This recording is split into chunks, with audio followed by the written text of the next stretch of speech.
Psicólogos en el mundo real, un podcast de psicología para psicólogos con los pies en la tierra. Si recién te recibiste de la carrera de psicología y no sabes por dónde empezar, tenés muchos miedos y dudas sobre cómo es la práctica y cómo vas a desarrollarte como psicólogo, este podcast es para vos. Soy el licenciado Nicolás Piragine y te invito a descubrir una forma práctica y concreta de pensar a la psicología. Para no perderte ninguna novedad y recibir nuestro contenido exclusivo, te invito a suscribirte al newsletter. Si no sabes por dónde empezar a estudiar psicología científica y basada en evidencia, te recuerdo que tenemos un ebook gratuito y súper completo que te ayudará a empezar en forma eficaz y ordenada. Encontrarás los links a estos recursos en el episodio. Sin más preámbulos, comenzamos el episodio de hoy.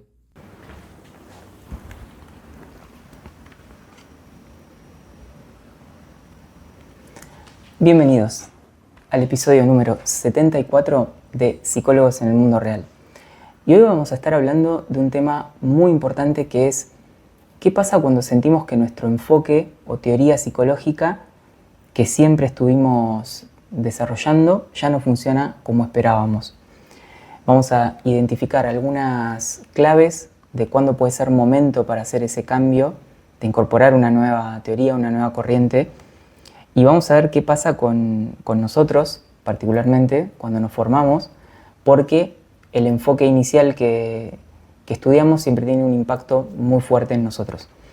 Entonces, la idea del episodio de hoy es invitarlos a reflexionar sobre sus enfoques terapéuticos, cuestionando los límites de su formación inicial y permitiéndoles que se puedan abrir a nuevas perspectivas. ¿Sí? Así que vamos a estar trabajando eso. Y para empezar, vamos a tratar de dar una introducción a todo esto, ¿no? Y al respecto vamos a hablar del apego que solemos tener a nuestro enfoque, a nuestra corriente o teoría psicológica inicial. ¿Qué es esto del enfoque, del apego al enfoque inicial? Bueno, cuando estudiamos la carrera, normalmente estudiamos una teoría principalmente sobre otras, por lo menos en la Universidad de Buenos Aires, que es el psicoanálisis. Creo que todavía sigue siendo así, aunque hay distintas actividades, pero sigue siendo así. Y eso tiene un impacto muy fuerte en nosotros. Es como cuando, acá yo lo tengo anotado como una metáfora, como lo que nos pasa con una costumbre que aprendemos en familia, ¿no? Como algo que aprendemos desde muy chicos. Esas costumbres, esas cosas que aprendemos en familia nos parecen obvias, que son así, y después cuando vamos al mundo, si vemos algo diferente, nos sorprende que sea de otra manera, ¿no? Bueno, respecto de los enfoques o las corrientes psicológicas nos pasa lo mismo, sobre todo que cuando nos formamos teniendo 20 y pico de años y no estamos en un momento preparados para comportarnos de manera escéptica, para cuestionar. Nos impacta lo que nos dicen nuestros profesores, nos impacta la teoría inicial y nos deja como una marca que dura muchos años. ¿En qué sentido una marca? Que nos es difícil pensar las cosas de otra manera. Nos es difícil, es como que no...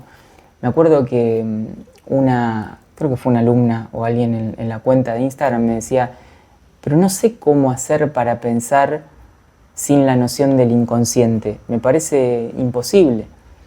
Bueno, en realidad es posible, o la noción del inconsciente se puede traducir o referir con otros términos, pero vos por el momento no lo estás pudiendo pensar, pero bueno, si te das tiempo vas a poder hacer ese cambio. Después también algunos alumnos me dicen,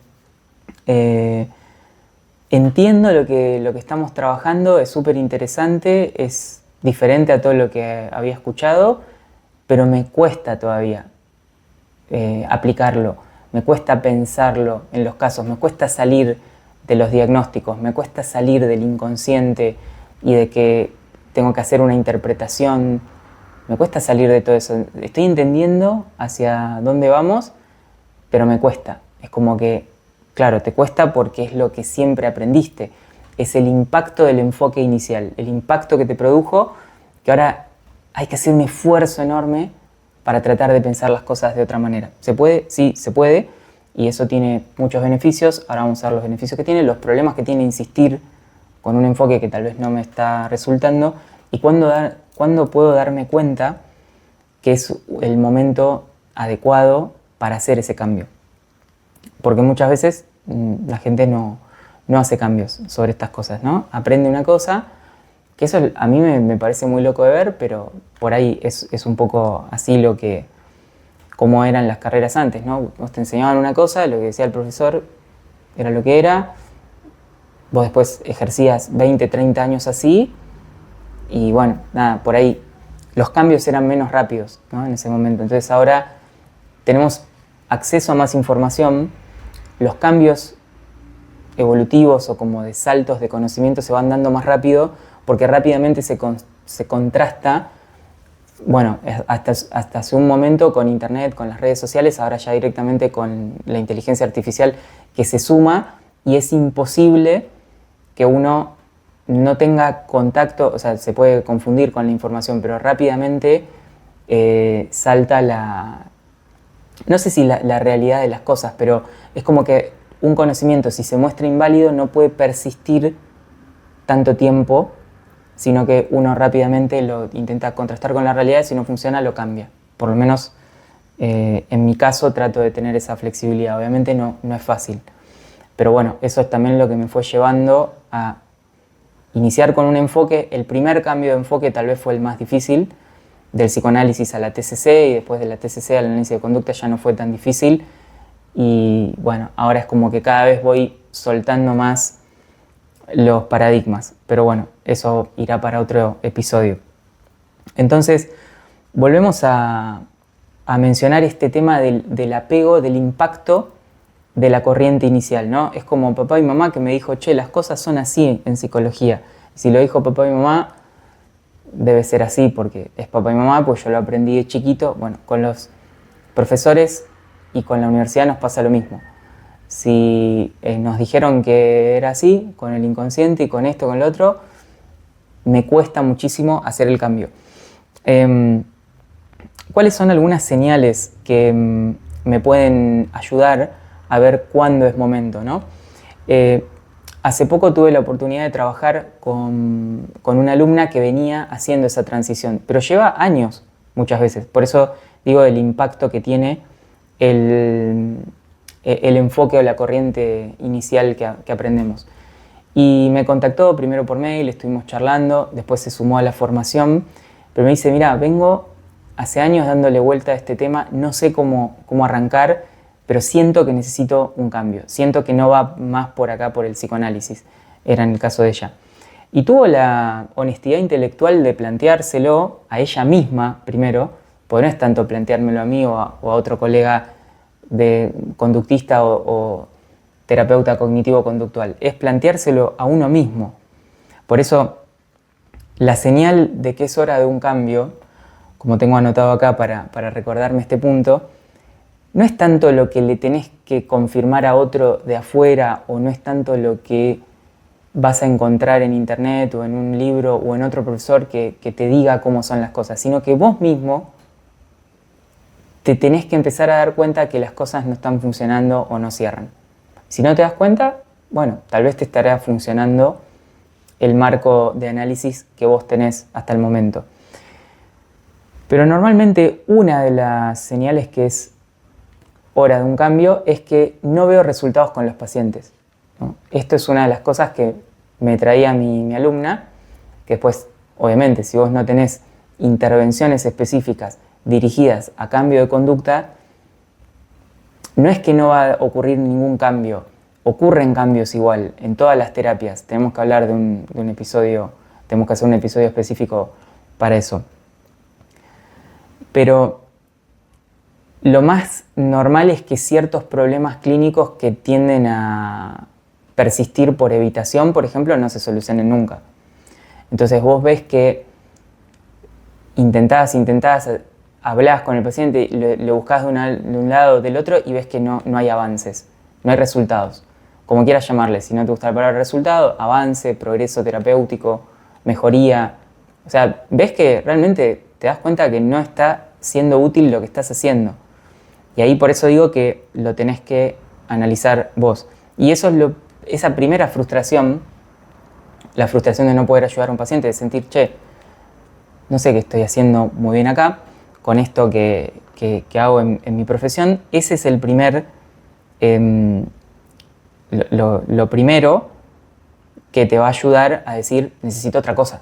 Porque si ya veo que esto no me funciona, necesito otra cosa. ¿Hay otra cosa? Sí, hay otras cosas. Porque muchos autores, muchos psicólogos se pusieron a investigar y hay mucha gente trabajando desde otras perspectivas. Pero bueno, lo primero es encontrarme con esa frustración. Otro punto que depende cómo lo interpretes, ¿no? Pues yo acá tengo anotado pacientes que abandonan la terapia o no se sienten comprendidos o sienten que también no les brindaste una ayuda adecuada. Pero vamos al primer punto, que es pacientes que abandonan la terapia. Claro, vos acá, depende cómo lo pienses también, puedes decir, no, bueno, él no entendió la terapia que yo le proponía, no entendió. Pero bueno, yo creo que en realidad la terapia o el modelo se tiene que adaptar al paciente y no el paciente al modelo. Esto es algo también muy loco de ver y que en la facultad muchas veces nos decían bueno, el propio Freud lo decía, ¿no? Que ciertos pacientes no eran aptos para el psicoanálisis. Bueno, ¿qué hacemos con esa gente? Los mandamos a, no sé, que vayan caminando a Luján. ¿Qué hacemos? Bueno, él se especializó en eso que llamó neurosis, que hay que ver qué tipo de efectividad tiene, porque sabemos la historia ya real de los casos de Freud. No es tema de este episodio, de todas formas. Pero cuando los pacientes abandonan la terapia y vos tampoco ves resultados concretos, ese puede ser otro indicio. O que veas a los pacientes no comprendidos, como tengo anotado acá, o disconformes con la labor, ¿no? Tenés que tener un poco de autocrítica siempre con esto que digo, porque claro, depende cómo vos interpretes lo que está pasando, ¿no? Si el paciente está disconforme y te lo plantea, o se va de la terapia, varios pacientes se van de las terapias y ves que están priorizando otros gastos, como a mí me ha ocurrido en algún momento, incluso con un enfoque cognitivo-conductual. Vos ves que el paciente, por ejemplo, vos sabés que tiene muchas cosas en marcha, como que se va a ir de vacaciones, como que tiene actividades extralaborales, no sé, está terminando su casa, un montón de cosas, y la terapia la deja. Y decís, no es por un tema económico, ¿qué pasa? El espacio de la terapia tal vez no le está aportando tanto como para sostenerlo económicamente. Por eso el sostén económico del espacio es un significado también tan importante en psicoterapia y en cualquier tipo de tratamiento o servicio también. Pero bueno, como te decía, tenés que tener vos la posibilidad de interpretar lo que está pasando como algo que puede ser una falencia tuya o de tu sistema de trabajo o del marco que estás trabajando. Esto va a permitir que te puedas cuestionar sin miedo las herramientas que tenés y claro, ahí se abre el abismo de decir, bueno, ¿y ahora cómo aprendo lo que viene? O sea, ¿cómo hago para cambiar todo lo aprendido, ¿no? Que es, muchas veces me llegan para trabajar conmigo en Eduquera dos tipos de alumnos principales, ¿no? Los que están dando sus primeros pasos en la clínica, que son aquellos que empiezan la práctica con nosotros y lo tienen como más fácil de repente porque es la primera vez que van a ver la clínica de esta forma y ya la incorporan. Y los que vienen con un esquema anterior, a veces de terapia cognitiva, a veces de psicoanálisis, a veces de sistémica o otro modelo terapéutico, otra teoría, y tienen que hacer como la adaptación. Por ahí llevan 2, 3, 4 años trabajando en eso y sienten que necesitan algo más. Y ahí se hace esa adaptación. Pero uno tiene que animarse a cuestionar esas herramientas que aprendió en lo que llamábamos el impacto del enfoque inicial, ¿no? Que aprendió con mamá y papá o con el profe y la profe en la universidad. Ya me desprendo de eso, entiendo que es una institución importante que contribuyó a mi camino profesional, pero yo ahora voy a hacer mi propio camino, voy a estudiar esto desde mi propia perspectiva y además lo voy a ir a aplicar porque ya hay un momento, con el conocimiento pasa mucho y cuando vos empezás a leer, por ejemplo, la historia de Freud y sus escritos y las cartas con con el otro, cómo iba cambiando, hay muchas biografías, ¿no?, sobre su persona y sobre sus casos, cómo iba cambiando sutilmente para tratar como de, porque él también estaba afectado, entiendo yo, por el sesgo de confirmación, para adaptar un poco el resultado de los casos a su teoría y a sus ideas, y cómo vemos que los investigadores también hoy en día, incluso con todos los, por más que sean ensayos controlados, aleatorizados, hay sesgos, hay cosas que se nos escapan. Entonces la crisis de replicación que siempre hablamos en investigación en psicoterapia. Entonces yo tengo que tomar en un momento decir, este campo es un quilombo, básicamente en Argentina, ¿no? Sería, acá nadie sabe bien de qué va la cosa, entonces yo me voy a poner a estudiar distintas cosas y voy a probar. Voy a probar conmigo, si es posible, y voy a probar con los pacientes enfoques validados. Pero tengo que probar, tengo que ver que las cosas sean así. No me puedo conformar con que me gustó esta teoría, me gustó tal otra, porque eso no va a terminar bien. Y acá surgen varias resistencias al cambio. Vamos a usar la palabra resistencia. Porque claro, venimos con el impacto ese del enfoque inicial que no nos podemos desprender, y entonces aparece esta dificultad para hacer el cambio, ¿no? Y muchas veces tendemos a rechazar nuevas ideas. Eso es lo que hay que estar más advertidos y tratar de practicar la humildad. Como siempre decimos, la posibilidad de entender que lo que vos estudiaste, que puede ser valioso en la historia de la psicología, en un cierto fragmento o punto de la historia de la psicología, tenés que tener la suficiente humildad para comprender que no lo sabes todo, que seguramente todo lo que sabes no es lo único que hay para saber de psicología y que no tenés la última palabra de nada. O sea, tenemos que practicar la humildad porque muchas veces se practica esto de como más el empoderamiento, ¿no? Como vos sos suficiente, vos sabés las cosas. Sí, está bien eso, porque muchas veces tenemos problemas para salir a dar los primeros pasos, nos cuesta valorarnos, nos cuesta decir, che, yo puedo hacer esto, con todo lo que aprendí ya puedo animarme a atender pacientes, y está bueno como empoderarnos, valorarnos, ¿no? Darnos esa fuerza. Pero por otro lado, no nos tenemos que pasar de rosca de decir que hay gente que a veces me comenta, me dice, no, para mí tal cosa. Yo opino que depende, y uno me gustaría decir, ¿cómo es que vos estudiaste este tema? ¿Qué venís estudiando? ¿Qué venís haciendo? ¿Qué venís probando? ¿Cuántos años hace que venís con estas ideas? Contame un poco más. Y ahí es donde en general no hay mucha respuesta, ¿no? Pero tendemos a rápidamente también cuando alguien nos cuenta algo, no, pero para mí, no, pero yo. Intentemos escuchar entendiendo que hay personas, hay libros, hay textos que saben más que nosotros no sabemos todo lo que hay para saber y que probablemente lo que sepamos ahora mismo no sea lo último ni lo más supremo que hay para saber, y hay gente que sabe muchísimo más. Entonces, teniendo esa humildad, vamos a poder abrirnos a escuchar tal vez, porque si no, ni siquiera podemos escuchar, porque estamos nublados por lo que nos afecta cognitivamente, el enfoque inicial, que es el que nos enseñaron y con el que vemos toda la realidad con ese mismo marco. No podemos ver otro.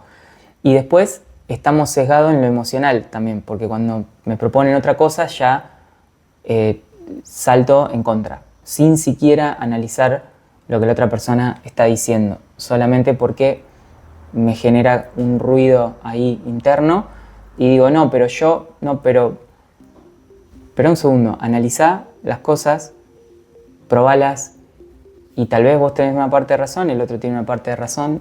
Nada es blanco o negro, nada es tan extremo, ¿sí? Pero si no te das la oportunidad de probar, de escuchar, probablemente no vayas a aprender cosas nuevas ni avanzar.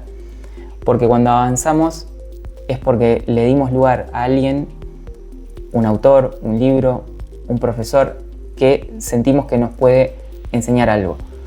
Si nosotros sentimos que nadie nos puede enseñar nada y no reconocemos que siempre hay una posibilidad de rever las cosas de manera diferente y mejor, Entonces nos vamos a quedar ahí. Bien, esto es lo que tenía para decir acerca de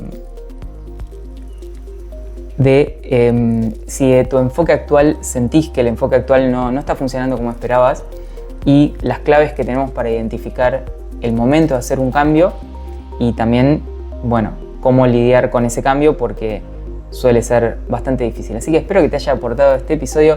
Nos estamos viendo y escuchando la semana que viene. Te mando un saludo. Chau, chau.